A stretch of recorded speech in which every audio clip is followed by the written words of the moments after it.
Hello again, everyone. It's Tordug here. I recently received a kind comment on YouTube asking, kind of requiring me to go a bit more in depth with the quotas and limits and bread in particular. There's a few issues with it at the moment. I'm hoping the devs will get ironed out by the time it's fully released, which I'm pretty confident they will. But at the moment, if you try and limit your bread output at the bakeries, let's see if I can do this with desirability. You put the limits. It should. Why is it? There we go. Production is halting, and there you go. The desirability drops. This shouldn't be happening. I'm not sure why it is at the moment. I'm sure it's an oversight and it will be corrected. However, unless you're building, if you're building your desirability tight in some spots like here, there is really no other way of bringing these up. There's a bakery here which brings these all over 85% for the mansions. If you leave this long enough like this, they will become derelict and people will get angry and want to leave your at least this area. So what you do instead, take the limits off. It should, yeah, there we go. It's already back up.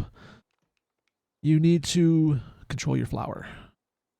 A good rule of thumb, I think, is between 50 and 100 flour per bakery, depending on the efficiencies.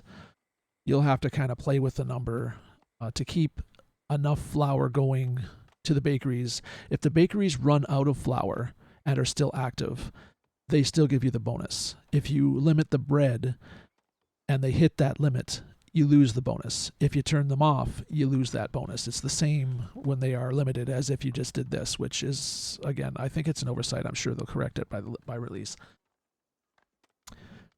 So the best way to limit them is limit your windmills to the amount of flour. Again, 50 to 100. I'll probably bring this up to like 350.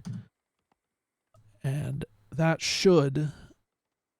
I mean, you may always have a little wasted bread. Bread is very easily made, very quickly made when there's materials, and it is fairly quickly consumed. But you know, it does depend greatly on the efficiencies. I like to pepper my bakeries around throughout the city to keep the markets more easily stocked with it, and the houses, etc., and to use them as a boost for happiness. I know a lot of people, I say this probably every video, a lot of people like to grid out their particular sections of their city and then they just copy it over and over and over around for efficiency's sake. I don't do that. I organically grow my cities out as the land kind of dictates. It's more fun for me.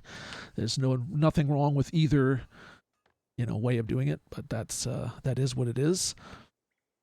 Again, setting limits to flour inside the bakeries or inside here for the bread will cause your bakeries to shut off, which will then cause you to lose 5%-ish of the desirability around the bakery.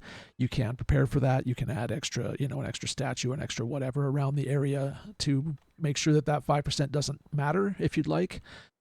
Or you can limit the flour instead, because if the flour runs out and you still have lots of bread, even if the bakeries are saying we have no materials, you'll get the little sign up above saying they're out of materials, they can't produce. You'll still continually get the bonus as long as it's active, as long as you don't turn it off.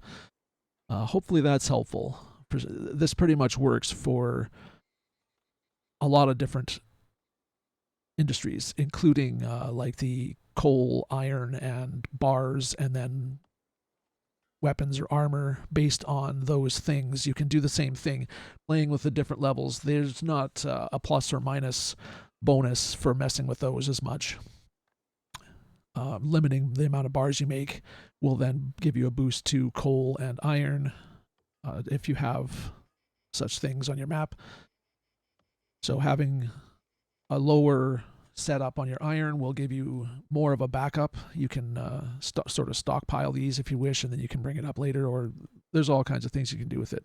But specifically for bread, because the bakeries lose the bonus when you limit the bread, you have to limit the flour instead. I hope this is helpful to people that are working their way through on a new game. There's a lot to learn. All the little details matter. So I will see everybody next time.